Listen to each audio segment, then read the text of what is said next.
എലത്തൂരിൽ AK Saseendran വീണ്ടും ജനവിധി തേടുകയാണ്. ഇത്തവണ ഒരു മാറ്റമെന്നത് കഴിഞ്ഞ 3 തവണ അദ്ദേഹം ക്ലോക്ക് ചിഹ്നത്തിലാണ് മത്സരിച്ചതെങ്കിൽ ഇത്തവണ കാഹളം മുഴക്കുന്ന മനുഷ്യനാണ്. അങ്ങനെ ചെറിയ ചെറിയ രാഷ്ട്രീയ മാറ്റങ്ങൾ എലത്തൂരിൽ സംഭവിച്ചിട്ടുണ്ട്. ഇപ്പോൾ ഒരു ക്യാമ്പസിൽ വെച്ചാണ് നമ്മൾ അദ്ദേഹത്തെ കാണുന്നത്. ഇങ്ങനെയാണ് പൊതുസ്ഥിതി.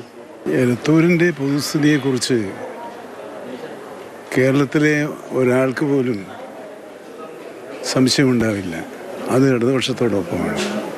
ഭാവിയെക്കുറിച്ച് ആലോചിക്കുന്ന ഒരാൾ, അത് ചെറുപ്പക്കാരനാവട്ടെ പ്രായമുള്ളവനാവട്ടെ, അവർ LDFൻ്റെ കൈകളിൽ സുരക്ഷിതരാണ് എന്നൊരു തോന്നൽ ഉണ്ടായിട്ടുണ്ട്.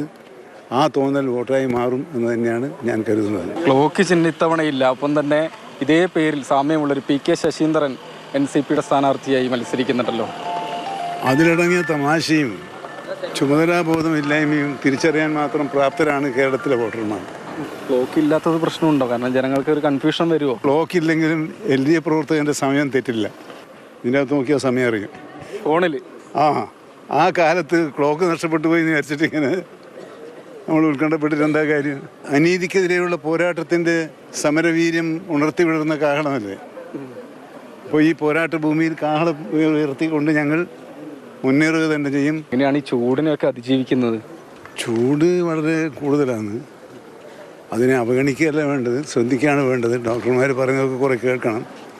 അതൊക്കെ ഇനി കുറച്ച് ദിവസമല്ലേ ഉള്ളൂ, പരിഹരിച്ചങ്ങോട്ട് പോകും. എലത്തൂരിൽ സമയം തെറ്റില്ല, അതായത് ക്ലോക്ക് ചിഹ്നമില്ല, യാതൊരു പ്രശ്നവുമല്ല. സമയം നോക്കാൻ മറ്റു മാർഗ്ഗങ്ങളുണ്ട്. ക്ലോക്ക് എന്തിനാണ് എന്നാണ് AK ശശീന്ദ്രൻ നർമ്മരൂപേണ പറയുന്നത്. വലിയ ആത്മവിശ്വാസത്തിൽ തന്നെയാണ്, ചൂടിനെയും വകവെക്കാതെയാണ് പ്രചാരണം മുന്നോട്ട് പോകുന്നത്. ഷിജിൻ നരിപ്പറ്റിയോടൊപ്പം രാഹുൽ KV, മാതൃഭൂമി ന്യൂസ്.